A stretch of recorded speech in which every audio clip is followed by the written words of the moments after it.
Lockdown में UP के वैसे मजदूर जो किसी और राज्य में काम करते हैं वो वहीं फंसे हैं। काम धंधा बंद है, मजदूरों को काफी परेशानी का सामना करना पड़ रहा है। खाने पीने पर संकट आ गया है। ऐसे में योगी सरकार ने बड़ा फैसला किया है, बड़ा बीड़ा उठाया है। सीएम योगी की टीम 11 के अधिकारी दूसरे राज्यों के अधिकारियों के संपर्क में हैं। सभी मजदूरों का डेटा तैयार किया जा रहा है। इससे पहले सीएम योगी की इच्छा शक्ति का ही नतीजा रहा कि कोटा में फंसे 7,500 छात्रों को यूपी लाया गया। अब प्रयागराज में फंसे 10,000 छात्रों को उनके घर भेजा जा रहा है। इस बीच विपक्ष भी मजदूरों को वापस बुलाने की लगातार मांग कर रहा है। अब ऐसे में सवाल उठ रहा है कि यूपी के मजदूर बड़ी संख्या में दूसरे राज्यों में काम करते हैं। अगर उन्हें लाया जाएगा तो कहां रखा जाएगा? क्या उनके लिए कोई कैंप बनाया गया है या फिर स्वास्थ्य की जांच कर उन्हें उनके घर भेज दिया जाएगा? इसी पर चर्चा करेंगे, लेकिन पहले आपको एक रिपोर्ट दिखाते हैं।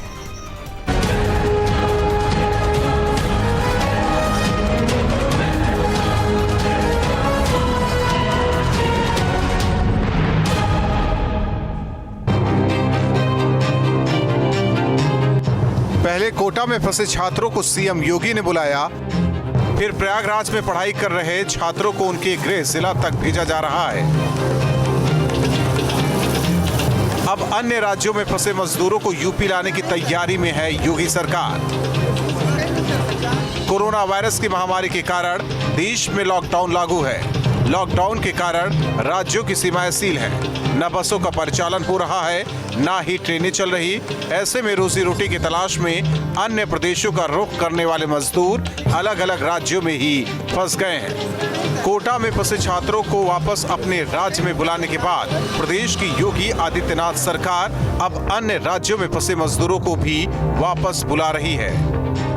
ये हरियाणा राज्य के सभी लोग कल आ गए, देर रात तक आए हैं। उनको सबको क्वारंटाइन में रख दिया गया है।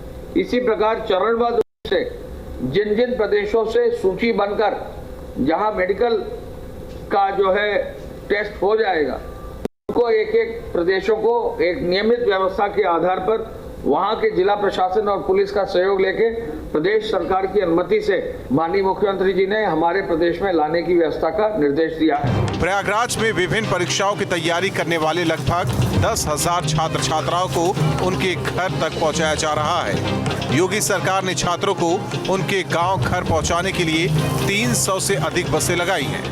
प्रयागराज से स्टूडेंट्स को अलग अलग ज़िलों में बसों के ज़रिए भेजने का सिलसिला जारी है। हम इस वक्त रोडवेज की एक बस में मौजूद हैं। आप देख सकते हैं कि इस बस में तमाम स्टूडेंट्स हैं, खासकर गर्ल्स स्टूडेंट्स हैं, और ये सारे लोग जो है प्रतियोगी छात्र हैं, सिविल सर्विसेज की तैयारी कर रहे हैं। और लेकिन जिस तरह से लॉकडाउन हुआ था उसमें फंस गए थे, एक तरह से कह सकते हैं, क्योंकि बहुत लंबा समय हो गया था और तमाम मुश्किलें इन लोगों को पेश आ रही थी। उसके बाद अब सरकार ने, योगी आदित्यनाथ ने सुध ली है। उसके बाद अब इनको भेजने का सिलसिला जारी है और रात से ये सिलसिला चल रहा है। कुछ लड़कियों से हम बात कर लेते हैं। मेरे लॉज में कोई नहीं था, सिर्फ अलोन मैं थी, 3rd फ्लोर पे रहती थी और काफ़ी प्रॉब्लम होना, नाइट टाइम हमको काफ़ी डर लगता था। प्रॉब्लम हो रही थी, यहाँ पे आए थे पढ़ाई करने के लिए, पर अभी सब कोचिंगें बंद है, इस वजह से कुछ हो नहीं पा रहा था। फैमिली अलग है, उन लोग को लग रहा है कि अभी पता नहीं बच्चे कैसे हैं, कोई प्रॉब्लम आती है, हल्की फीवर भी कुछ ऐसा हो तो घर वाले भी कुछ नहीं कर सकते हैं। तो इसलिए वो लोग सोच रहे हैं कि सेफ्टी है, ऐसे आप लोग आ जाओ और ऐसा इनिशिएटिव लिए हैं। ये लॉकडाउन में काम धंधा बंद हो गया है। मजदूरों के सामने खाने पीने का संकट खड़ा हो गया है।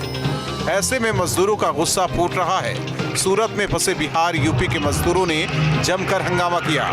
सभी मजदूर खुद को घर पहुंचाने की मांग कर रहे हैं। ऐसे में विपक्ष योगी सरकार से जल्द बसें भेजने की मांग कर रहा है। रोज उनके वीडियो वायरल हो रहे हैं। आज सूरत में एक बड़ा बवाल भी हुआ है। वहाँ के मजदूर बार बार कह रहे हैं हमें घर पहुँचाया जाए, फिर भी यह सरकार अभी तक मौन बनी पड़ी हुई है। अभी तक सरकार की कोई स्पष्ट नीति और नियत नहीं बन पाई है जिसके नाते वो मजदूर घर आ सकें। छत्तीसगढ़ के हैं, उड़ीसा के, जिनके बीच में हम लोग काम कर रहे हैं। समाजवादी लोग हर जगह पर हैं, बिहार के वर्कर्स हैं, लखनऊ में लाखों वर्कर हैं। आप जाइए, उनको कोई खिला नहीं पा रहा है। तो जो लाखों लाख मजदूर प्रदेश से बाहर से आएंगे, लाना एक बात, खिलाना दूसरी बात। तो जब आप मेहमान वर्करों को यहाँ पे नहीं खिला पा रहे हैं तो जो लाखों बेरोजगार मजदूर गांव में वापस आएंगे उनके लिए कोई तैयारी तो सरकार के पास होनी चाहिए। कोई दूसरे राज्यों से मजदूरों को बुलाने की मांग विपक्ष लगातार कर रहा है। सीएम योगी भी पहले दिन से सभी मजदूरों को वापस बुलाने के लिए सही समय का इंतजार कर रहे थे। कोरोना संकट से लड़ाई के बीच टीम 11 के अधिकारियों के साथ मजदूरों और छात्रों की प्रदेश वापसी की योजना बना रहे थे सीएम योगी, क्योंकि जल्दबाजी में सीएम कोई ऐसा फैसला नहीं लेना चाहते थे जिससे कोरोना संक्रमण का खतरा बढ़ न जाए। सीएम योगी की रणनीति का ही नतीजा है कि छात्र सुरक्षित वापस लौट रहे हैं। Team news state. और इसी पर बात करने के लिए मेरे साथ कुछ खास मेहमान जुड़ रहे हैं। आपको बता दें, अरविंद जैन साहब जुड़ रहे हैं, पूर्व डीजीपी उत्तर प्रदेश। ओपी मिश्रा साहब जुड़ रहे हैं, प्रवक्ता हैं भारतीय जनता पार्टी के। प्रशांत पाठक मेरे साथ जुड़ रहे हैं, प्रवक्ता हैं पीएसपीएल के। इसके अलावा मित्र प्रकाश मेरे साथ जुड़ रहे हैं, लेबर एक्टिविस्ट हैं। और इसके अलावा मेरे सहयोगी जुड़ रहे हैं प्रयागराज से मानवेंद्र प्रताप सिंह। आप सभी मेहमानों का बहुत स्वागत है। मानवेंद्र, मैं आपके पास आऊँ उससे पहले प्रशांत आपके पास आऊँगा। प्रशांत पाठक के पास जाऊँ उससे पहले मानवेंद्र आपके पास सारे छात्र जा चुके हैं या कुछ बचे भी हैं जिनको भेजने का सिलसिला भी जारी है?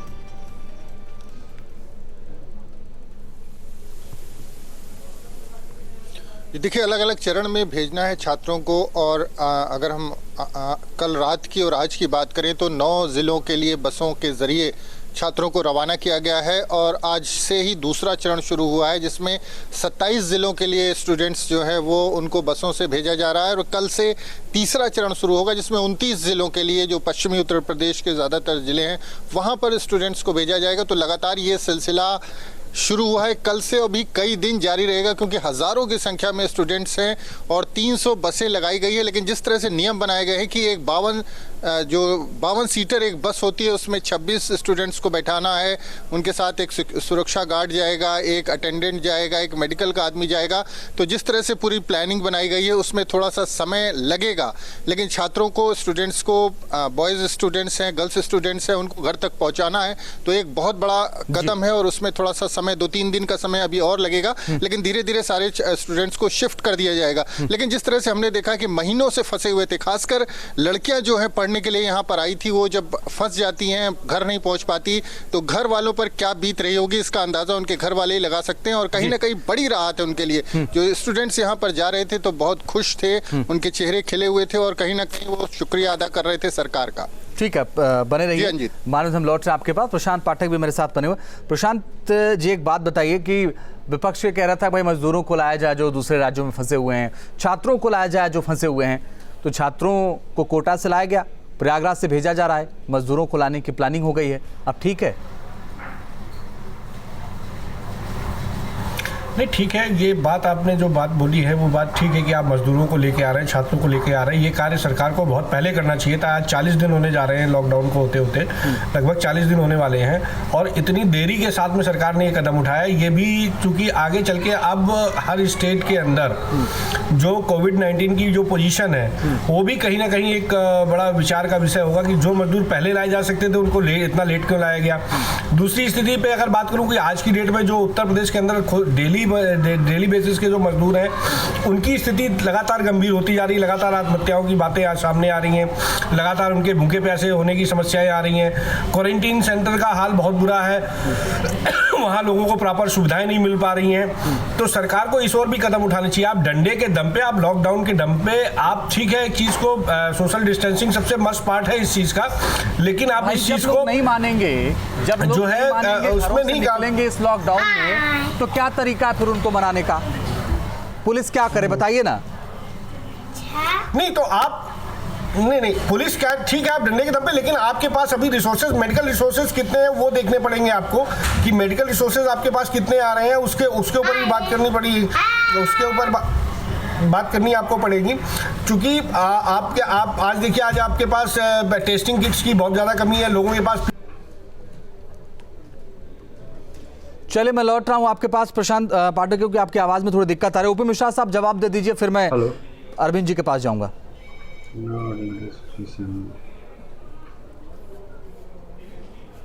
देखिए अंजित जी,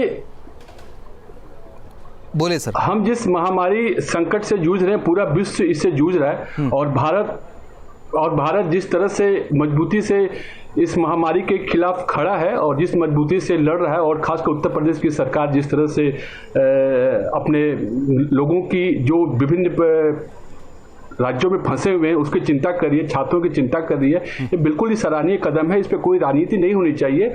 और लगातार जिस तरह से सरकार काम कर रही है अपने मजदूरों के लिए जो बाहर फंसे हुए हैं, अपने लोगों के लिए, तो हम अब ये सब साफ नजर आ रहा है अब हम लोग सामने। अभी आप देखिए प्रयाग है, हम देखिए पहले चरण में जब लॉकडाउन 1 था तो कैसे आनंद विहार पे दिल्ली से जो हमारे प्रवासी मजदूर थे वहां इतनी संख्या में आए थे, उनको केंद्र की सहमति से उनको घर भेजने का काम किया गया।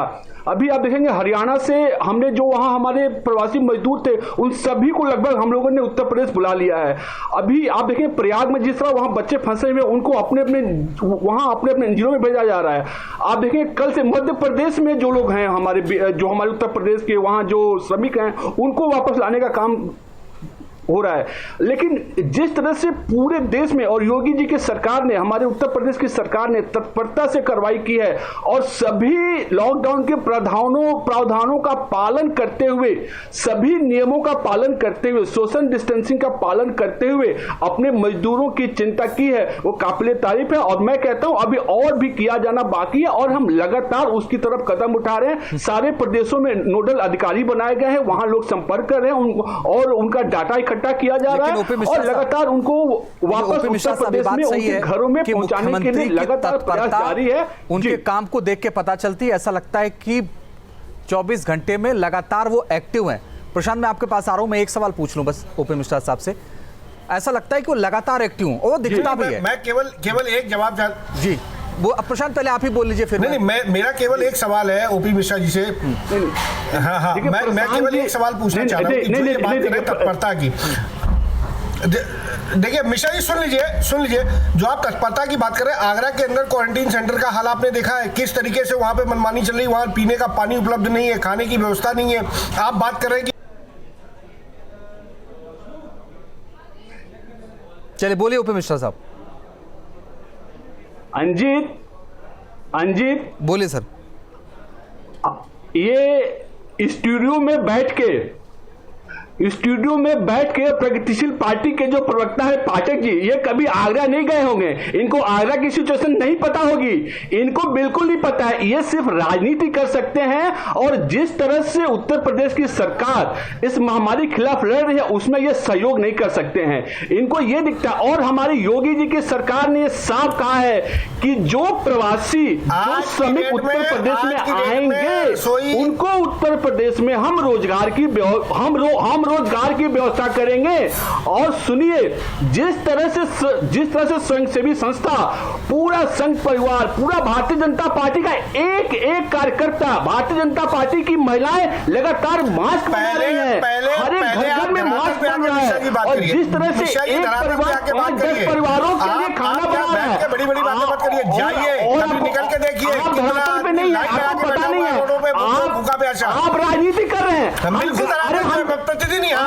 अरे भाई मैं गया हूँ, आप नहीं गए हैं, आप राजनीति कर रहे हैं, आप राजनीति कर सकते हैं और कुछ नहीं कर सकते। आप राजनीति कर सकते हैं, हम राजनीति नहीं कर रहे हैं, हम वो बात बता रहे हैं जो काम धरातल पे हो रहा है, जो धरातल पे हो रहा है।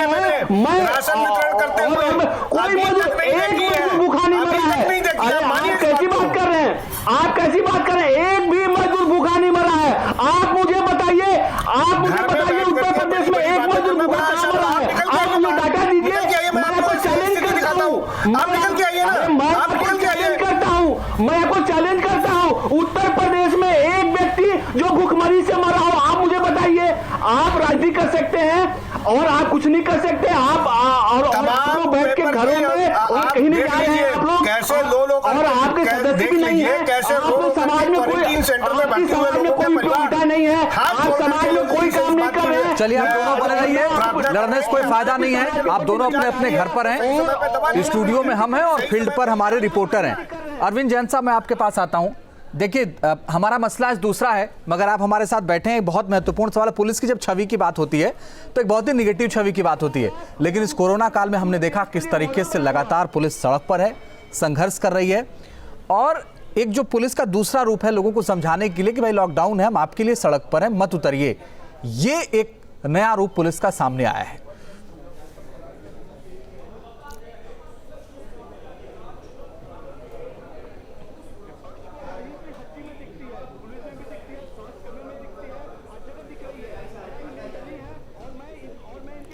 आपने मेरे से सवाल पूछा है? बोलिए सर, अरविंद जैन साहब बोलिए।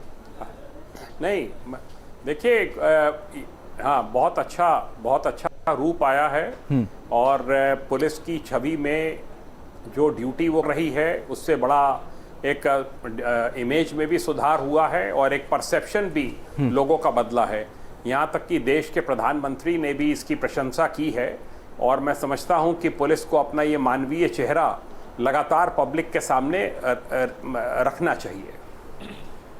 अरविंद जैन साहब, हमने ये देखा है कि इस संकट की घड़ी में पुलिस ने जो काम किया है वाकई सराहनीय और इसकी तारीफ लगातार चारों तरफ हो रही है।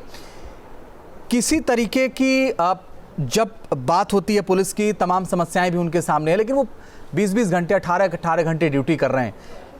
इस दौरान हमने ये भी देखा कि उनको तमाम समस्याएं भी हैं और हम खबरें भी दिखाते रहते हैं लगातार कि वो किस समस्या से जूझ रहे हैं, उसके बावजूद भी वो ड्यूटी कर रहे हैं। आपने तो इतने सालों तक देखा है पुलिस की कार्यशैली को, आपने तो चलाया है पूरा विभाग, इतना बड़ा बदलाव आपने कभी महसूस किया था क्या? मैंने एक बात देखी है यूपी पुलिस में। यूपी पुलिस के सामने जब जब चैलेंज आया है, चाहे वो बाबरी मस्जिद डिमोलिशन का समय हो, चाहे बाबरी मस्जिद का जजमेंट आया हो, और भी कई ऐसे ओकेजन आए हैं, लोकसभा के चुनाव हैं, विधानसभा के चुनाव हैं, और भी बहुत से मैं गिना सकता हूं इवेंट्स जिसमें कि यूपी पुलिस ने बहुत ही मजबूती से, बड़ी निष्ठा के साथ कार्य किया है और दंगे नहीं होने दिए हैं जी। ऐसे बहुत से ओकेजन्स हैं। तो ऐसा नहीं है, ये यूपी पुलिस में एक खासियत है कि जब भी प्रेशर में आती हैं और उनसे अपेक्षा रहती है और उनकी प्रॉपर ब्रीफिंग की जाती है, लीडरशिप अगर स्ट्रांग होती है तो वो उसके बहुत अच्छे नतीजे देते हैं जी। इस समय बड़ी खुशी की बात यह है कि चीफ मिनिस्टर खुद फ्रंट फुट पे आके पूरे दिशा निर्देश दे रहे हैं, सपोर्ट कर रहे हैं और उसका स्वाभाविक रूप से नीचे तक बड़ा एक पॉजिटिव उसका एक प्रभाव पड़ा है जी। मैं आता हूं अरविंद जैन साहब, अगला सवाल भी लेकर के आपके पास। मित्र प्रकाश जी, मैं बीच में आपको इसलिए नहीं ले रहा था क्योंकि आप कुछ बोलना चाह रहे थे। मैं चाह रहा था सबकी बात पूरी हो जाए, फिर आप अपनी बात पूरी तरीके से कहिए। आपके पास पूरा समय है, आप अपनी बात कहिए।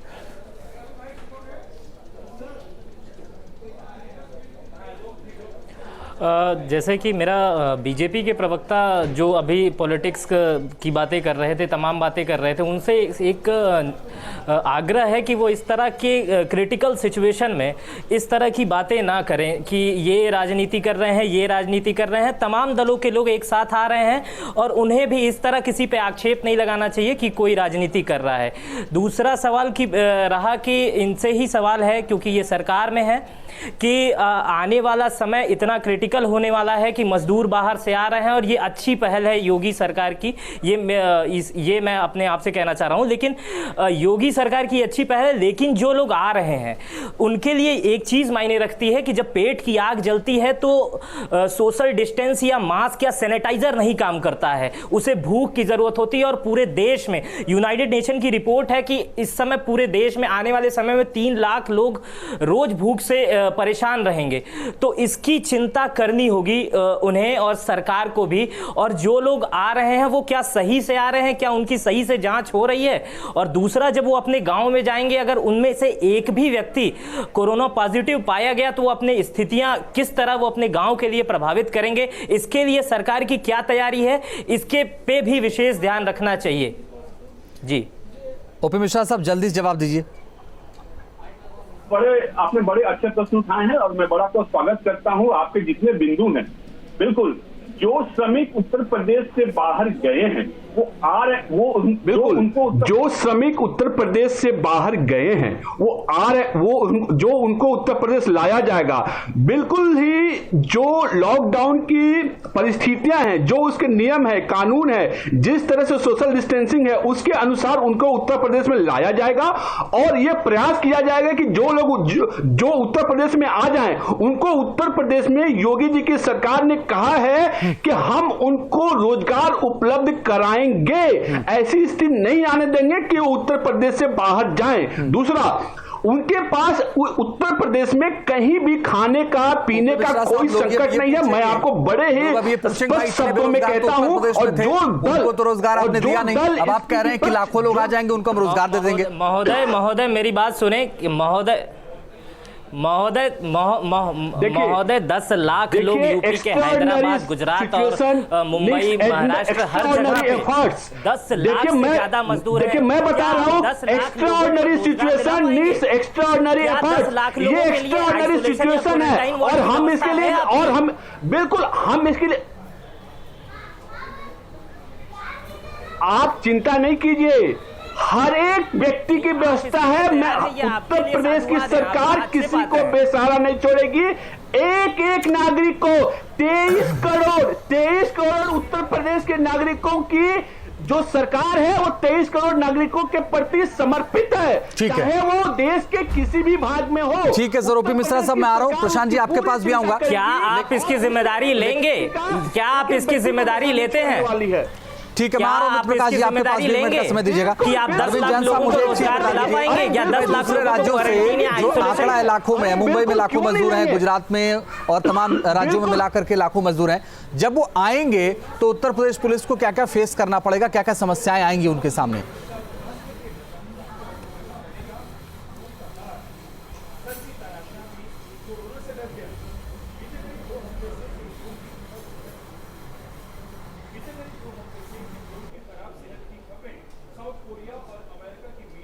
किससे पूछे अंजित जी, मैं बोलूं?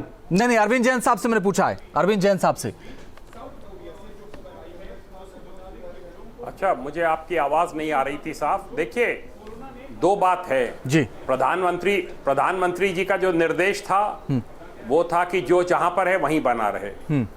योगी जी ने एक फर्क पहल की है जी, और अगर छात्रों को निकाला है कोटा से, इलाहाबाद से उनको भेज रहे हैं उनके निवास पे, तो ये भी उचित लगता है कि जो माइग्रेंट लेबरर्स हैं जो कि अलग-अलग अरविंद जैन साहब, मुझे माफी के साथ मैं बीच में टोक रहा हूं, लेकिन 7,500 छात्र थे कोटा में, 10,000 प्रयागराज में, और भी जगह होंगे, मजदूर लाखों की संख्या में हैं।